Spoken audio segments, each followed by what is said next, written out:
मैं सैयद वहीद अली, प्राध्यापक, शासकीय स्नातक महिला कलाशाला गोलकुंडा। आज की कक्षा जो स्नातक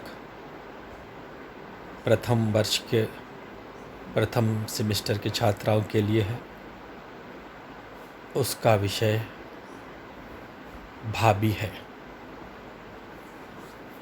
भाभी नामक पाठ के लेखक, भाभी नामक पाठ के लेखिका श्रीमती महादेवी वर्मा है। भाभी से तात्पर्य हम जो जानते हैं, जो समाज में प्रचलित शब्द है, भाई को की पत्नी को अक्सर भाभी कहा जाता। ये भाभी जो है महादेवी वर्मा की निजी भाभी न होकर मुँह बोली भाभी है, जो उनके पड़ोस में रहा करती थी। इससे पूर्व हम भाभी नामक पाठ को आरंभ करें। महादेवी वर्मा जी का परिचय पढ़ेंगे। श्रीमती महादेवी वर्मा का जन्म सन 1907 में उत्तर प्रदेश के फर्रुखाबाद में हुआ। एक संपन्न परिवार में इनका जन्म हुआ, शिक्षित परिवार में इनका जन्म हुआ। परिवार से ही इन्हें हिंदी साहित्य के प्राचीन कवियों के बारे में बचपन में ही जानकारी उन्हें प्राप्त हुई, जिनमें तुलसी, सूर, कबीरदास जी आदि कवियाँ आते हैं। महादेवी वर्मा बहुत ही होनहार बालिका थी और उन्हें वहाँ इनकी प्रारंभिक शिक्षा इंदौर में हुई। महादेवी जी जब मात्र 9 वर्ष की थी, उनका विवाह डॉक्टर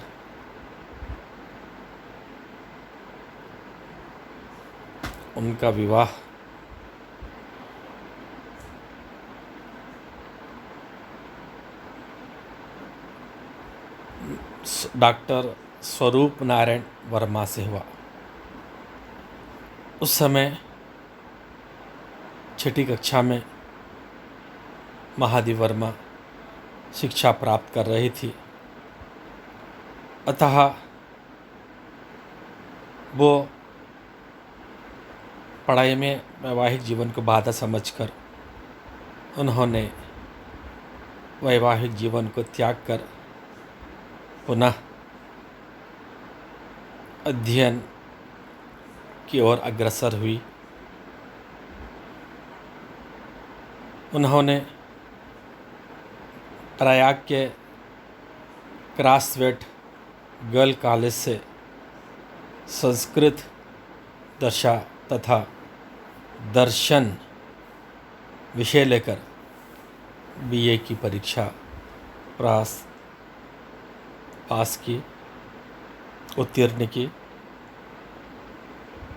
इसके बाद वो प्रयाग विश्वविद्यालय से ही एमए संस्कृत में प्रथम श्रेणी में उत्तीर्ण हुई और वहाँ पर ही प्रयाग महिला विद्यापीठ की वह प्रधानाचार्या भी बन गई। उनकी काव्य रचना नीरजा के लिए 1934 में उन्हें सेक्सरिया पुरस्कार प्राप्त हुआ।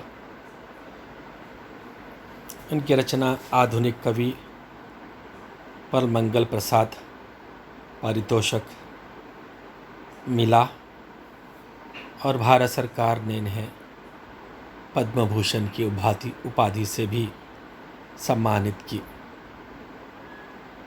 और इनकी रचना यामा पर भारतीय साहित्य का सर्वोत्कृष्ट पुरस्कार ज्ञानपीठ इन्हें प्राप्त हुआ। महादेव वर्मा को दुख की बदली, नीर भरी दुख की बदली, आधुनिक मीरा आदि उपनामों से जाना जाता है। महादेव वर्मा मात्र ऐसी कवयित्री हैं जिन्होंने अपने जीवन में दुख को ही अपनाना चाहती है, दुख से में ही आनंद को प्राप्त करना चाहते हैं। उनका मानना ये है कि मनुष्य जीवन में सुख थोड़ा समय के लिए आता है, दुख अधिक होता है, तो उसी दुख को उन्होंने अपना दोष मानकर अपने जीवन को चलाया। वो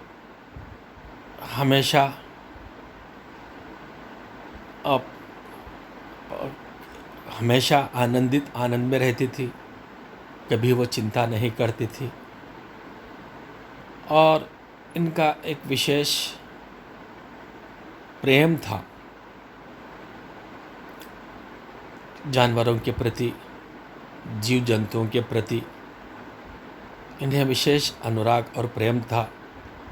उन्होंने सभी पक्षियों को, जानवरों को अपने घर में स्थान दे, तो ऐसा लगता था कि महादेव वर्मा का घर नहीं बल्कि एक छोटा मोटा चिड़ियाघर है। उन्हें जानवरों के प्रति विशेष प्रेम और अनुराग रहा और उन्होंने ज़्यादा अपना जो खाली समय इनकी देखरेख में ही ज़्यादा बिताती थी, जिसमें कहते हैं कि कबूतर, तरह तरह की चिड़िया, हिरनी भी उनके पास थी, कुछ पिल्लो भी कई उनके पास थे, गोरा गायों की भी वो देखरेख करती थी, हिरनी भी उनके पास थी। इस तरह और विभिन्न प्रकार के जानवर, विभिन्न प्रकार के पक्षियाँ उनके पास थी और उसी में वे अपना अधिकतर समय बिताते थे। और कभी भी किसी जीव जंतु को कोई दुख होता है तो तब स्वयं वो भी दुखी हो जाती थी और उसके उपचार करने के लिए बहुत काम करती थी, उसकी बहुत देख रेख करती थी, जैसा कि स्वयं अपना कोई बच्चा हो। इस तरह एक बार की एक ऐसी घटना है, ग्रीष्म की छुट्टियां बिताने के लिए वो शहर से बाहर चली गई। जब लौट कर आकर जब देखती है तो उनके पास जो हिरनी थी उसका निधन हो जाता है। तो महादेवी जी ज़्यादा दुखी हो जाती है, तो उसकी याद में सोना हिरनी नामक एक संस्मरण लिखा। और इनके महादेव वर्मा के प्रमुख रचनाओं में निहार, रश्मि, नीरजा, सांध्य गीत, दीपशिखा आदि इनकी प्रमुख काव्य रचना है। संस्मरणों में अतीत के चलचित्र, स्मृति की रेखाएं, मेरा परिवार, पक्ष के साथी, इन्होंने संपादन के क्षेत्र में चांद, बंग दर्शन, हिमालय का संपादन किया और चयनित कविताओं के संग्रह में इनके आधुनिक कवि हैं, जिसमें इन्हें मंगल प्रसाद पारितोषिक इनाम मिला, संधिनी और यामा पर अभी जैसा कि मैंने बताया कि इन्हें ज्ञानपीठ का पुरस्कार प्राप्त हुआ। इतनी महान साहित्यिक विभूति का निधन सन 1987 में हुआ। तो आज की कक्षा में हम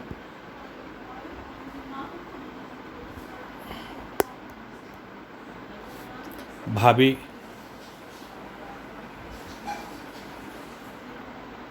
नामक पाठ को पढ़ेंगे।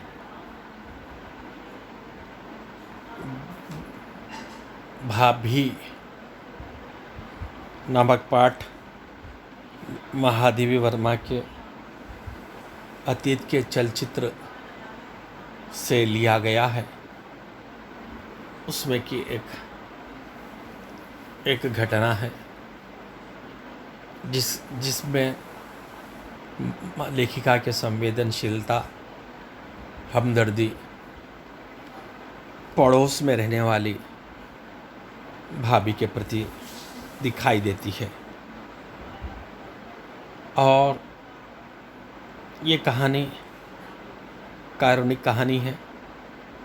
इसको पढ़ने के बाद हमें करुणा आती है कि तत्कालीन समाज में की भर्त्सना भी की गई है, क्योंकि उस समय अनमेल विवाह भी हुआ करता था और वो विधवा विवाह को बुरा माना जाता था। लेकिन इसके यहाँ पर जिस भाभी की चर्चा कहानी लेखिका ने की है, वो उनके पड़ोस में रहती थी और लेखिका के और भाभी के आयु में काफ़ी अंतर होता है। जब कभी भी लेखिका अपने स्कूल को जाती थी,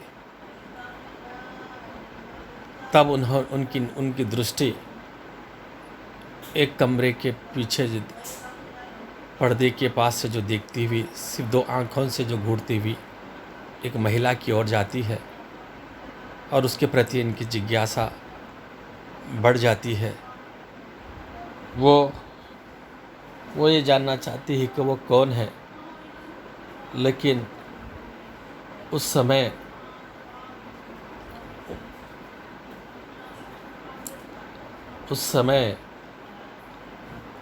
जो कल्लू की माँ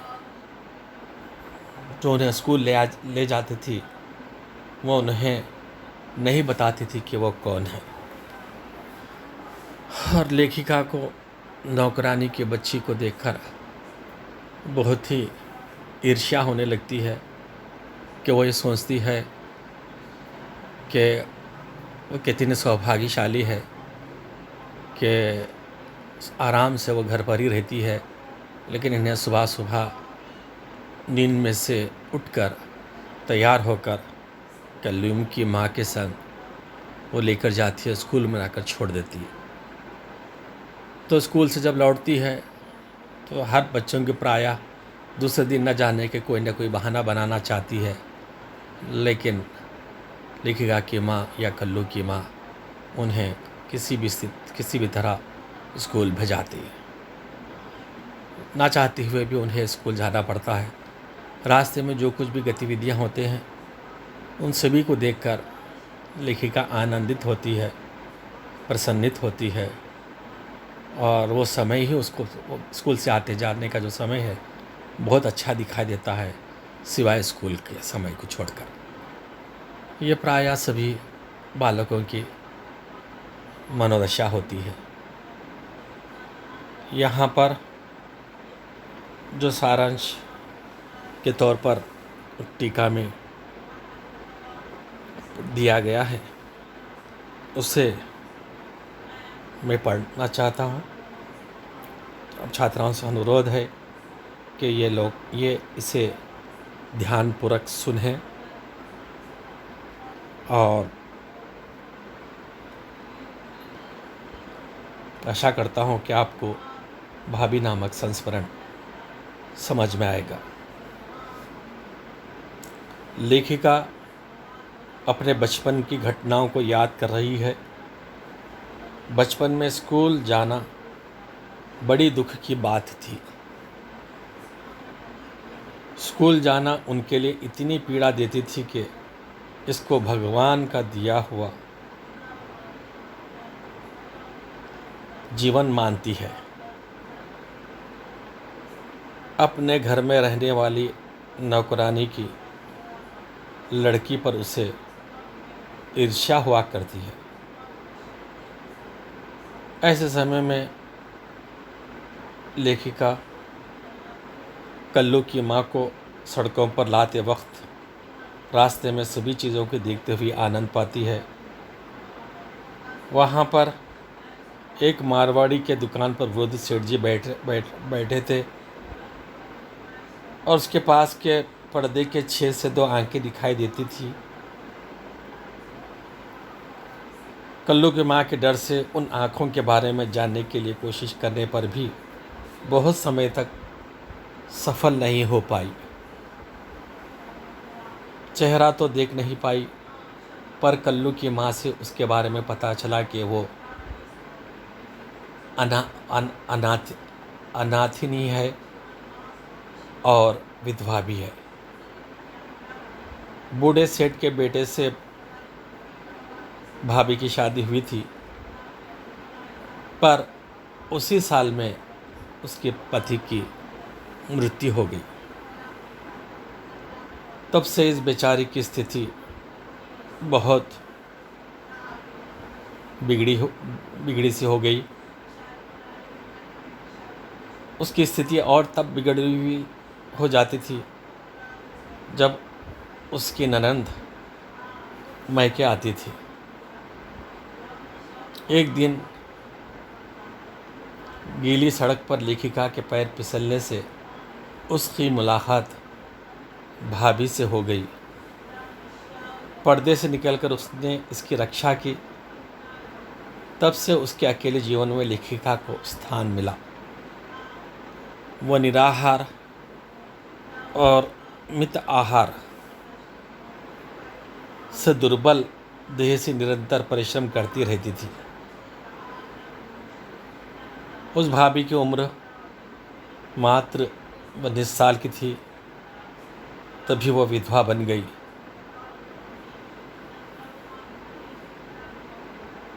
लेखिका को उस विधवा भाभी की स्थिति को उस समय समझ में नहीं आता था, लेकिन उम्र बढ़ आने के बाद दयनीय स्थिति लेखिका को समझ में आ गई। भाभी के एकांत जीवन में 8 वर्ष की बालिका ही उसके साथी बनी।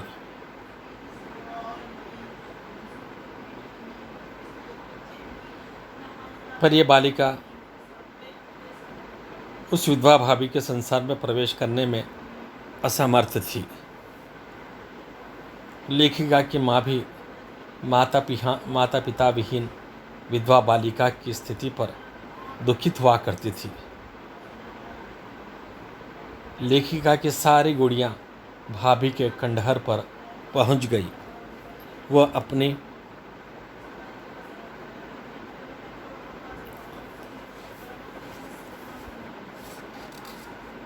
लेखिका की सारी गुड़ियाँ भाभी के खंडहर पर पहुंच गई।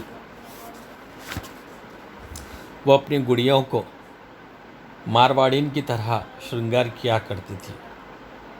भाभी को तो सफ़ेद ओढ़नी और काला लहंगा या काली ओढ़नी और सफ़ेद बूटीदार कत्थई लहंगा पहनती थी, पर उसके ननद के लिए हर त्योहार पर बड़े सुंदर कपड़े बनते थे। ये बात लेखिका के लिए असह्य हो गई थी। लेखिका स्कूल में कशीदा खाना सीखकर भाभी के लिए अपनी रंगीन साड़ी की तरह एक और साड़ी मंगवाकर छिपा छिपा कर उस ओढ़नी पर नीले फूल काटना आरंभ किया। एक दिन वो चुपचाप भाभी पर लंबी चौड़ी ओढ़नी डालती है। भाभी भी अपनी स्थिति भूलकर एक क्षण के लिए अपना सुध भूल गई। इतने में यह दृश्य देखकर ससुर और ननद का क्रुद्ध होना, ये देखकर लेखिका का रोना, वो मन से ही नहीं शरीर से बेहोश होना, सब कुछ हो गया था। तो अचानक लेखिका की तबीयत बिगड़ गई, उसको जर चढ़ने लगा। तब लेखिका को घर पहुंचा दिया गया। इस घटना के बाद सारी स्थिति उलट गई। बालिका प्रौढ़ हो गई थी और युवती वृद्धा बन गई। इसके बाद लेखिका का परिवार इंदौर चला गया।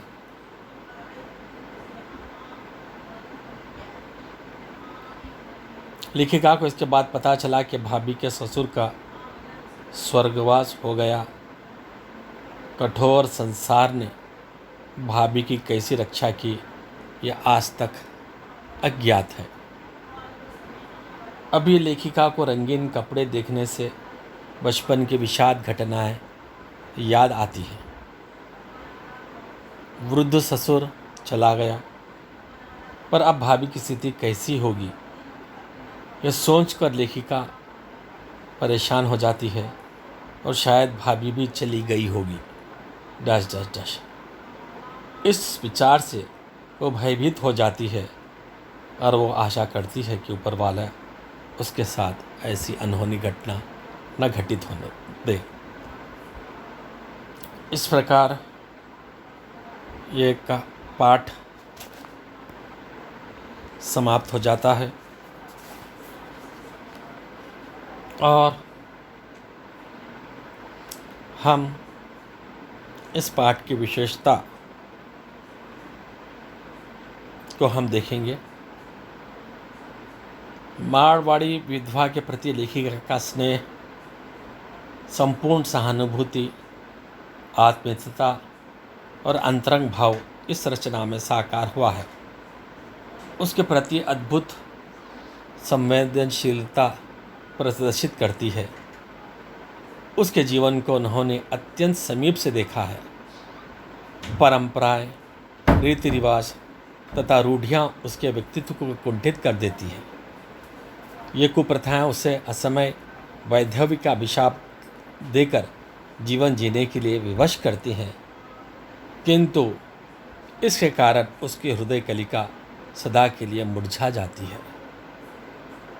लेखिका ने भाभी पाठ को अपने द्वारा रचित अतीत के चलचित्र नामक संस्मरण से लिया है। लेखिका ने भाभी चरित्र के द्वारा विधवा की भावनाओं का अत्यंत हृदयगम चित्र अंकित किया। वे रहस्यवाद के वे छायावाद के कविता के 4 प्रमुख स्तंभों में एक है और संस्कृत निष्ठ हिंदी भाषा का प्रयोग करती है। छायावादी कविता को बल प्रदान करते हुए वे हिंदी साहित्य जगत पर अपनी छाप डालने में समर्थ रही है। इस प्रकार भाभी नामक पाठ समाप्त हो जाता है कि भाभी के प्रति लेखिका की संवेदनशीलता, दया इसमें परिलक्षित होती है और भाभी के ससुर का कठोर व्यवहार, उसके ननद का कठोर व्यवहार भाभी के प्रति लेखिका को समझ में नहीं आता और महादेवी जी का क्योंकि छोटी थी, भाभी के दोनों की उम्र में काफ़ी अंतराल था, लेकिन उस समय उनकी स्थिति को नहीं समझ सकी। जब लेखिका बालिका से जब प्रौढ़ हो जाती है तो उसकी स्थिति को समझ पाती है। तो ये समाज के प्रति विद्रोह है, समाज की क्रूरता के प्रति आक्रोश है कि यहाँ पारिवारिक जीवन में ससुर ननद का जो हस्तक्षेप होता है उसके प्रति विद्रोह है। और मात्र 1 साल में ही भाभी के पति का देहांत हो जाता है। उसके बाद भाभी के जीवन में कभी न मिटने वाला अंधकार छा जाता है। लेखिका इंदौर पहुंचने के बाद भाभी को याद करती है और उसे ये पता चलता है कि उसके ससुर का देहांत हो गया और न जाने भाभी की किस स्थिति में होगी, शायद वो भी जीवित है या नहा। और ऊपर वाले से प्रार्थना करती है कि उसके साथ भाभी के साथ कोई गलत घटना घटित हो जाए। इस तरह हमारे अब लेखिका के बचपन के पड़ोस में रहने वाली भाभी के जीवन की का कारुणिक चित्र महादेव वर्मा ने प्रस्तुत पाठ में दर्शाया है और इनके लेख में संस्कृत शब्दों का अधिक प्रयोग होता है। मूल रूप से महादेव वर्मा एक छायावाद की प्रमुख कवित्री मानी जाती है। उसके साथ साथ एक गद्य लेखिका भी है। इस प्रकार भाभी नामक पाठ समाप्त होता है। मैं आशा करता हूँ कि सभी छात्राओं को यह पाठ समझ में आया होगा और सभी की संवेदनशीलता भाभी के प्रति अवश्य उत्पन्न हुई होगी। अब सभी छात्राओं को मेरी ओर से बहुत बहुत धन्यवाद।